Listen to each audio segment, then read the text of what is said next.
Assalamualaikum warahmatullahi wabarakatuh. Saya Siti Maisaroh dari kelas MN18L. Di sini saya akan mempresentasikan salah satu perusahaan ternama di Indonesia, yaitu Jeko, yang tempatnya di Karawang. Tepatnya lokasinya di Mall Karawang Center Plaza, Jalan Galuh Mas Raya, nomor 1 Sukaharja, Teluk Jambe Timur, Kecamatan Teluk Jambe, Kabupaten Karawang, kode pos 41361. Kemudian ada aspek legal. Jeko Donuts dan Kopi merupakan sebuah usaha yang berbentuk PT atau perseroan terbatas. Dan Jeko itu mempunyai izin-izin perusahaan, izin-izin perdagangan meliputi surat izin usaha perdagangan atau sering disebut dengan SIUP, surat izin atau usaha sering disebut dengan SITU. Kemudian ada aspek manajemen. Yang pertama ada manager on duty, cashier leader, operational leader, production leader, crew, dan frontliner. Uraian kerjanya itu berikut adalah wewenang dan tanggung jawab atau job description dari masing-masing jabatan dari struktur organisasi Jeko Donuts dan Kopi Karawang. Yang pertama tadi ada manager on duty, bertanggung jawab atas segala permasalahan yang terjadi di franchise dan melaporkan ke bagian pusat. Kedua, memimpin rapat setiap pulang kerja untuk memantau laporan yang terjadi setiap hari. Ketiga, memotivasi karyawan untuk lebih meningkatkan kinerjanya dan memberikan yang terbaik bagi customer. Keempat, melakukan improvisasi jika diperlukan untuk meningkatkan penjualan di masing-masing franchise. Kedua, ada cashier leader. Yang pertama, ada memeriksa laporan transaksi keuangan yang terjadi setiap hari.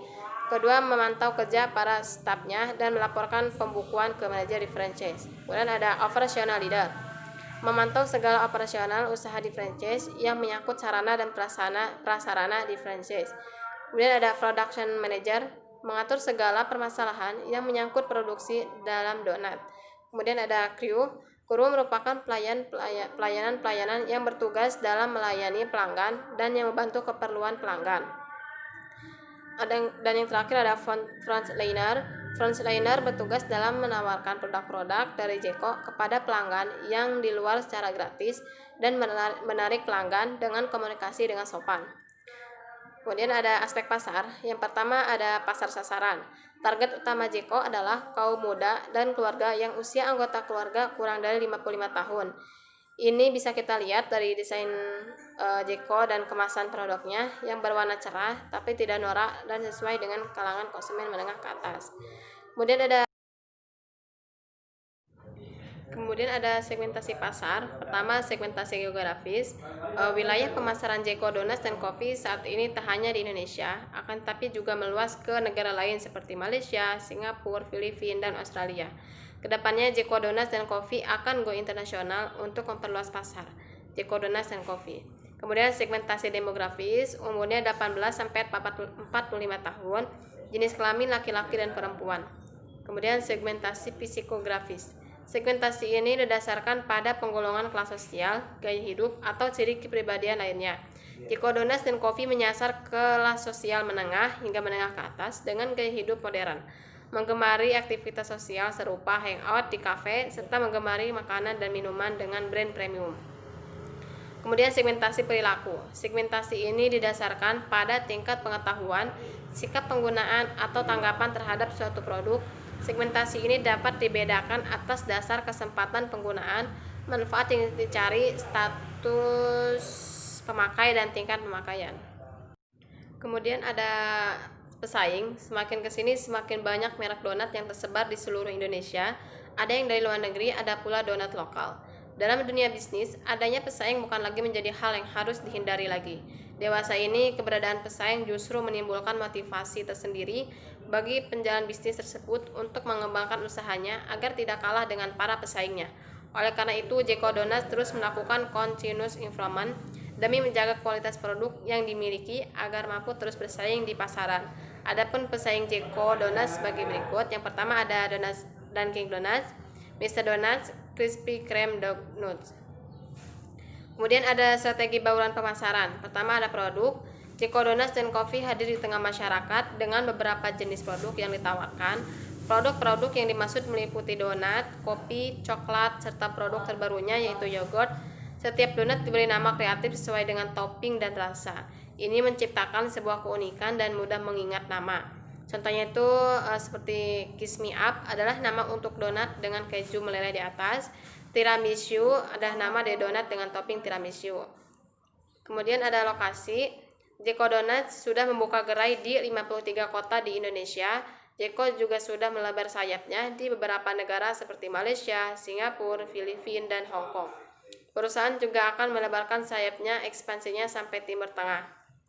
Kemudian harga, penetapan harga disesuaikan berdasarkan jumlah yang dipesan oleh konsumen. Harganya berkisar antara 13.000 sampai 130.000 sesuai jumlah makanan atau minuman.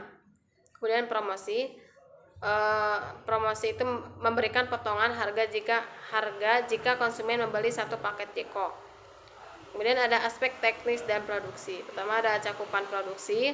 Donat Jeko dibuat menggunakan mesin-mesin baik saat mencampurkan bahan-bahan, memasak, dan membuat topping donat. Satu-satunya tenaga manusia yang dilibatkan hanya pada saat pencetakan donat, yang juga menggunakan alat bantu cetakan. Semua mesin yang digunakan sepenuhnya diimpor dari Amerika, begitu juga dengan bahan-bahan dasar. Lebih dari 50% diimpor dari luar negeri, seperti coklat yang diimpor dari Belgia dan susu dari Selandia Baru. Juga untuk minuman bahan-bahannya kebanyakan diimpor pula. Sebagai kopi untuk bubuk diimpor dari Italia dan Costa Rica.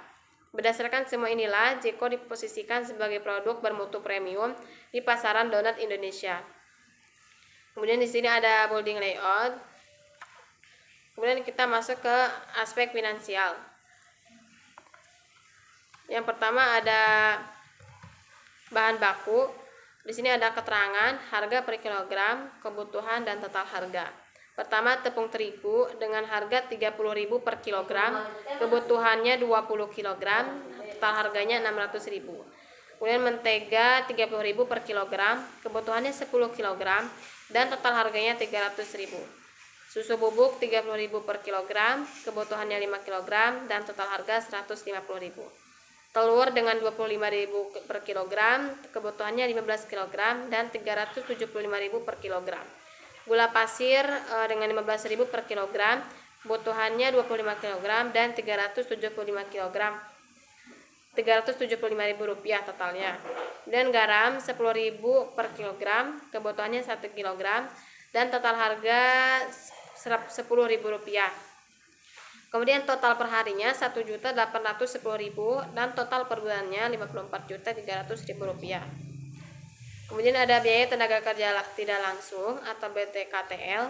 Pertama ada kegiatan keuangan, bagian keuangan atau cashier leader dengan gaji per bulan 6 juta rupiah, dan 4 bagian kru 3 juta rupiah dengan total 12 juta rupiah, bagian frontliner 2.750.000 rupiah, dan total semuanya yaitu 27.750.000 rupiah.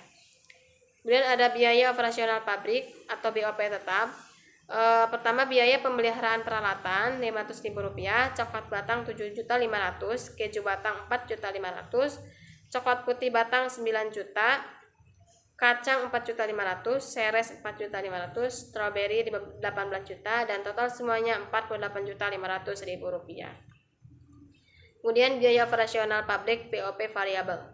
Listrik 6 juta, air 1.500.000, telepon 750.000, bensin 500.000, totalnya 8.750.000. Kemudian HPP dengan metode full costing. Pertama biaya bahan baku totalnya 54.300.000, biaya tenaga kerja langsung 21.500.000, BOP variabel 8.750.000, BOP tetap 48.500.000, total HPP 133.050.000 rupiah. Kemudian ada HPP dengan metode variable costing. Pertama biaya bahan baku 54.300.000, biaya tenaga kerja langsung 21.500.000, BOP variabel 8.750.000, total HPP-nya 84.550.000. Kemudian analisa BEP diketahui fixed cost-nya 48.500.000, variable cost-nya BBB, BOV, variabel, dan BTK 105.300.000 rupiah, dan price penjualannya 7.000 sampai 27.000, totalnya 189 juta.